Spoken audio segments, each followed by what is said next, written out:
अजमेर से जहां मंदिर की चारदीवारी तोड़ने के मामले में बड़ा अपडेट है। कलेक्टर से समाज के प्रतिनिधिमंडल ने की मुलाकात हुई थी। ये मुलाकात अब खत्म हो चुकी है।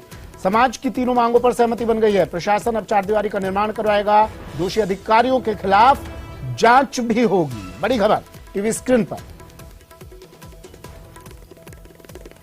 मंदिर की चारदीवारी तोड़ने का मामला अब अपडेट है। इस मामले पर कलेक्टर से समाज के प्रतिनिधिमंडल की मुलाकात खत्म हो चुकी है। तीनों मांगों पर सहमति बन गई है। लेकिन सवाल है कि आखिर इस तरह के आदेश आते कहां से, क्यों प्रदर्शन की जरूरत पड़ती है।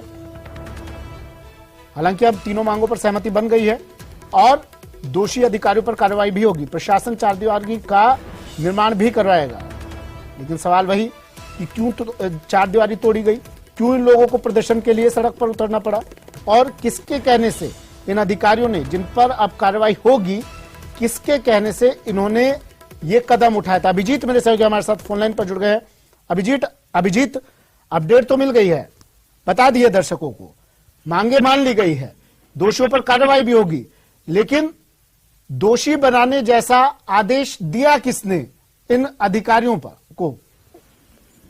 देखिए सुमित, सबसे बड़ा जो अपडेट है उसमें यही है कि कलेक्टर के साथ जब ये प्रतिनिधिमंडल वार्ता के लिए पहुंचा था अपनी मांगों के साथ, तो कलेक्टर ने खुद इस बात को माना है कि मुझे इस मामले की पूरी जानकारी नहीं थी। यानी कि जो अतिक्रमण कल देर रात को तोड़ा गया है, उस अतिक्रमण तोड़ने की कार्रवाई से कलेक्टर को बिल्कुल दूर रखा गया है अधीनस्थ अधिकारियों की ओर से। ये सबसे बड़ा कम्युनिकेशन लैप्स है और किस तरीके से अजमेर का जिला प्रशासन काम कर रहा है, ये इस घटनाक्रम से निकलकर सामने आता है, जिसके चलते तमाम तरह की सवाल जो है प्रशासनिक कार्यशैली पर, खासतौर से कलेक्टर की कार्यशैली पर सवाल उठते नजर आते हैं कि जब कलेक्टर को इस मामले की जिम्मेदारी है, जिससे अगले दिन लॉ एंड ऑर्डर के लिहाज से इतना बड़ा बवाल अजमेर में खड़ा कर दिया। लोगों की कारों के शीशे टूटे हैं, सड़क घंटों जाम रही है, भारी पुलिस जाब्ता तैनात रहा है, शहर का इकोनॉमिक बिजनेस सेंटर का रोड है जो घंटों तक बंद रहा है। इन तमाम के लिए आखिरकार जिम्मेदार अधिकारी कौन रहा है? और सबसे बड़ी बात यह है कि जो चारदीवारी को अतिक्रमण बताकर कल रात को प्रशासन के ही एक अंग की ओर से तोड़ा गया, उसी चारदीवारी के वापस निर्माण की बात पर सहमति जिले के मुखिया कलेक्टर ने दी है। अब वो अतिक्रमण नहीं कहलाया जाएगा। लोग जब प्रदर्शन किया, लोगों ने सड़कों पर उतरे, तो अब वो अतिक्रमण नहीं रहा। देखिए यही सवाल सुबह से चढ़ा आ रहा है। मैं इससे पहले भी बताता आया हूं कि जो जीरो लाइन निकल के आ रही है रोड के बीच में ये मंदिर है और इस मंदिर से 500 मीटर पहले एक महादेव का मंदिर भी है जहां पर भी चबूतरा बना हुआ है। बीच में डिवाइडर है। जीरो लाइन पर सब चीज चल रही थी। जो बाउंड्री वॉल परिक्रमा मार्ग जो देवनारायण मंदिर के यहाँ पर बना था, वो उस डिवाइडर की लाइन के साथ ही बना हुआ था। एक तरफ डेड रोड बताकर, एक्सीडेंटल जोन बताकर उस दीवार को तोड़ने का काम जो है कल रात को किया गया था।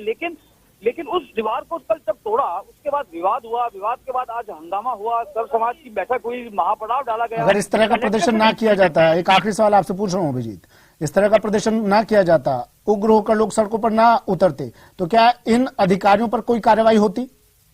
देखिए ये बहुत बड़ा सवाल आपने उठाया सुमित। इस बात को लेकर कलेक्टर ने भी जो है जांच की बात कही है, क्योंकि जो 3 सूत्रीय मांगे थी समाज की, उसमें एक प्रमुख मांग ये भी थी कि आखिरकार उन दोषी अधिकारियों पर कार्रवाई की जाए, किस आधार पर इसको अतिक्रमण माना गया, क्या उसमें कमियां रही और किस।